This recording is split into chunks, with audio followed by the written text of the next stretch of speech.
The second chapter, that is in geometry, introduction to Euclid's geometry. So when we come for the introduction to Euclid's geometry, you should be knowing about the solid structure. If you take a solid structure will be having a particular shape. So always the solid structure will have a particular shape. Certain size will be there. Now this is the small size, big size, still more big size, like that it will have the size. And it will have one position where you are going to keep the solid substances. That position will be there. You can keep in this position, you can keep slant like this, you can keep upside down, you can keep like rolling. So it can have some position and it can move from one place to another place. The solids can move from one place to another place. So what all the solid materials have the property? They have a particular shape, they have particular size, they will be having one position in them, and moreover they can move from one place to another. So solids can move from one place to another. By pushing we can do this mechanically, or making use of the machines we can make the solids to move from one place to another place. So this solid structure will have a shape, size, it has position, it can move from one place to another place. So now like that, if you take the solids, you can draw a boundary for the solid. Now this is having like this structure, you can draw a structure. If you take a square structure, you can draw the square, you can draw the rectangle, you can draw the cuboid. Like solids can, if you draw, it can give you the surface, square, a rectangle, a cube, whatever. So now you can get the surfaces of the solids. What are the surfaces of the solids? The boundaries of the solids are called as the surfaces. The boundaries of solids. The boundaries of solids are called as the surfaces. Now these surfaces, I told you a square structure you can get. Now here you have seen a circular surface also. So now if you consider the circular surface, a curve is being there. Here you are going to see the curved part. If you take the square or rectangle, you are going to see the straight line. So now the surface will give rise for surface lines. So when we are drawing the boundaries for the solid substances, you are going to get the surface, and surfaces will give you the surfaces lines. These surfaces lines are of two types. It can be a straight line or it can be a curved line. The surface line can be of two types. It can be a straight line like rectangle, square if you take, or it can be a curved line like circular faces if you take. So the surface lines will be of two types. Straight line it can be, or curved line it can be. If it is a straight line, it will have an ending part, and this ending part we call as the point. If it is a curved line also, it will have an ending part, and this ending parts you are going to call as a point. So if we move on to the solid structures, the solid structures usually will have the shape, size, position, and they can move from one place to another place. When you are keeping the solid in one part, if you draw the boundary of them, the boundary of the solids are called as the surfaces. When you are drawing the boundaries, that boundary line what you are going to draw is called as the surfaces line, or surface lines also you can call. These surfaces lines are of two types. They can be straight line as you are going to get in a rectangle or a square or a cube. It can be a curved line how you are going to get in a circle, that is the sphere or the hemisphere. So the surfaces lines can be of two types, straight line or the curved line. Whatever the type let it be, if it is a straight line, it will end. That ending part we call as the point. If it is a curved line also, it has certain ending. That ending part we call as the point. So the point is the ending part of the lines. That may be straight line or the curved line. Now if we come for the solid structures, now these solid structures are divided into 3 points. Solid structures are divided into 3 points. What are those 3 points? First, any type of solids will be there of particular shape. Then they are going to have the surface line when we draw the boundary. Surface lines will be there. And the surface lines will give rise for the point. So the solid structures will be having the solids will start and then it gives rise for the boundary that we call as the surface line, and that gives for the points. So we are going to get 3 steps here. In each step it loses one extension. So now extension means what? It is nothing but the dimension. So in each step when the solid it is kept like that, no problem, it will be like that. When you draw the boundary to that, it gives you the surface line, and then if you go for the surface line still deeper, you are going to get the points.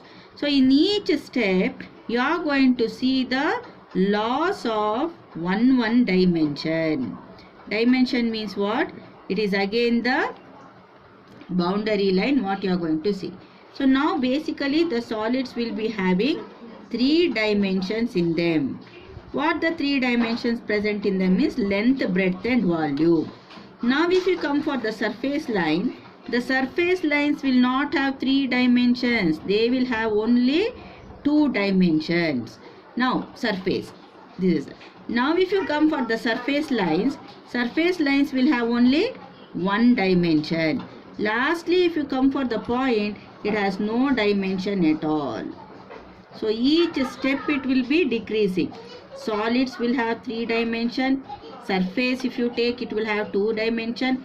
Surface lines if you consider, it has 1 dimension. And points, the last thing of the solid, if you come, the points will have no dimension at all. So each step goes on losing one dimension in the case of solids. Keeping all this in the mind, Euclid has given certain definitions. Keeping all this in mind, Euclid has given certain definitions. Well, they are of 7 types. 7 definitions he has given. So when you are going to get the textbook, you can see there. Now the first definition says that a point is that. What do you mean by a point? A definition is not given for this. Simply we can say the assumption. A point is that which has no part. A point is that which has no part. I told you no dimension at all. So that we are going to say has the point. Second is what? A line is a breadthless. A line is a breadthless length. For example, if you draw a horizontal line or if you draw a vertical line, only the measure you are going to see 3 centimeter, 4 centimeter, but breadth is not there. You know, if you come for the rectangle, you are going to see the length and the breadth. So length is there, but breadth is not there in the line. So line is a breadthless length. Only length is there. There is no breadth for that. This is all the definition given by Euclid. Third definition says that the ends of a line are called points. This here in this part also I told you. If it is a curved, the ending part is said to be the point. If it is a straight line, the ending part is said to be the point. So the ends of a line are the points. Let it be a straight line or let it be a curved line. The ending of a line is said to be the point. Then a straight line. What do you mean by a straight line? He defines in this way. A straight line is a line which lies evenly. A straight line is a line which lies evenly with the points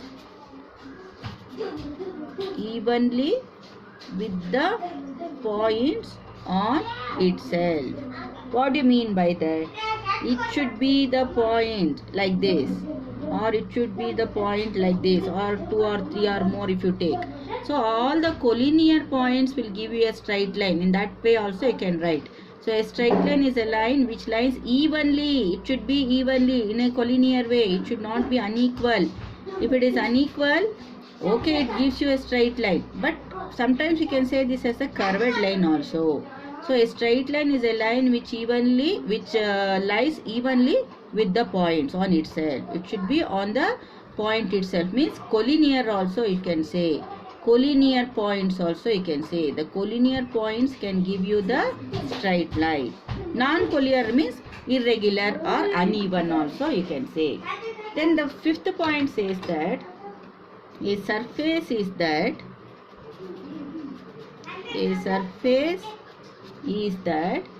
which has length and breadth only.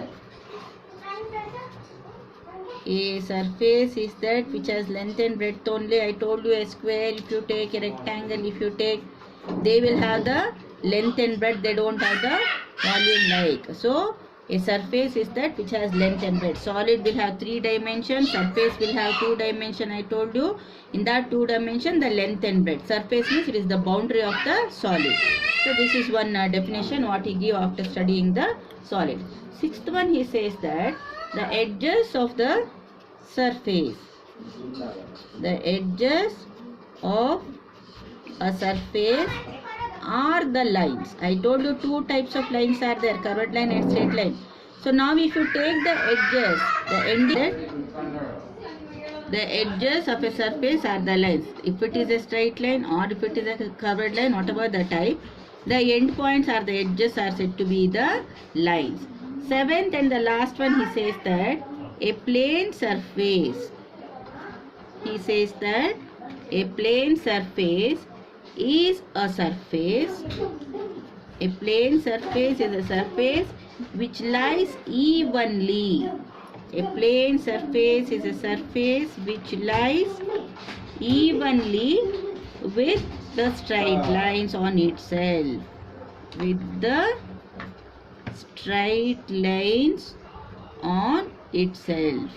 So now this paper is a plane surface, I can say. Why this paper is a plane surface means it is lying evenly throughout. Wherever if you see, it is having a even surface. Suppose some ups and downs comes on this. Here below this, if I keep a pen like this and one more pen if I keep like this, it is not having an even surface now. It becomes like hump here. See, now these 2 surfaces are not at all even. Some disturbance is created. It is looking like a curved surface. It is not plane surface. It is not a straight line. Hump like nature will come. Then this is not said to be a plane surface. A plane surface should be even throughout. Even throughout means it should be flat enough throughout. If it gets some disturbance, if it becomes uneven, it is not said to be the plane surface. For example, this surface is plane surface. Some ups and down comes on this lid means this is not said to be the plane surface. Here also the pen smooth it is. This is straight only, the straight line only it is said to be in the straight line. So this is said to be the plane surface. Some hump like structure, nod like structure comes here and there means this is not said to be the plane surface. So a plane surface is a surface which lies evenly throughout evenly, straight line on itself it will be. Some obstructions will come, some disturbance is there means it is said to be the uneven surface. It is not a plane surface. So next is the assumptions and the axioms. So what this Euclid will call for the axioms and assumption. So certain things are there in geometry. Something if they say, we have to agree. We cannot say that where it is, how can you prove that, come on let us prove. It is not possible. Some obvious universal truth we will say. Simply we have to accept that. We cannot prove that, we cannot identify where the conclusion can be given, how to go for the proof theory and all. It is obvious universal truth means we have to accept. So like that, some properties are there which we have to accept. So those properties only he divided into two. One is called as the postulates, another is called as the axioms. See, simply we have to accept that without any proof. They are called as the postulates and the axioms. In the postulate, these are the assumptions of geometry. Simply assumption. We have to assume that like this, like that. So assumption of geometrical structures is said to be the postulates. In statement wise it will come. Now here axioms means what? It is the common notions. Common notions means, I will give you the examples here. For example, one tape ribbon is of 5 centimeter. Another thread is also of 5 centimeters, means simply we have to accept that this length is equal to that length, that ribbon length is equal to the wire length, means simply we have to accept. We cannot prove that, we cannot go for the calculation, nothing. This is 5 means that is 5, okay, agreed. Now this weight is having 10 kg, another whatever somewhat other shape, it is also having 10 kg, means mass of these two is equal, means we have to agree. So like this, having the same magnitudes are said to be the common notions. So these are the two things what Euclides gave. Postulates and axioms, which are the obvious universal truth. Assumptions of geometry we call as the postulate, and axioms are the common notions. Common notions usually depends upon the magnitude of the same kind. For example here, one triangle is there and one square is there and one rectangle is there. So what I will say, the area of triangle is equal to the area of square, I will say. One more student will say that area of square is equal to area of rectangle. Understand the three differences here. I will say for the students that the area of rectangle is equal to the area of the square. One more student says that area of square is equal to area of rectangle. Then finally what I can say, area of triangle is equal to area of rectangle, because these two are equal. When somebody says that square and rectangle are equal, means obviously I have to agree that area of triangle is equal to area of rectangle. This is what he says as the axiom. Simply we have to accept. Nobody can prove how it is possible. See now area, this is 10 centimeter, area of square is 10 square centimeter, area of rectangle is 10 square. One of the students comes and say that this is also having 10 square centimeter. So obviously we have to say area of triangle is equal to area of rectangle. These are called as the magnitudes of the same kind. The magnitudes of the same kind will give for the axioms. So like that we can go for the coincident pictures also. Now here a paper piece of octagonal shape is there. This is of one small piece of paper, thin paper I take, thin piece of paper. One more comes with a thick cardboard sheet. The same size they will cut, and then it will overlap on that. It will coincide on that, so that it looks as though only one piece of paper is there. So now here the thick piece of paper which was made up of cardboard sheet and a thin paper, these two are same, we can say these two are equal because they are coinciding. Two coinciding parts, two coincident parts, two coinciding parts are equal. There it does not come for the thickness or the length or the breadth or the area, whatever. When they are coinciding on each other, definitely they are equal. These are the certain axioms what Euclid has given. Tomorrow I will give you all the list of axioms what he has given. Now for today you go through all those things and then just have the understanding of it. Tomorrow I will give you the axioms what he has given. Okay.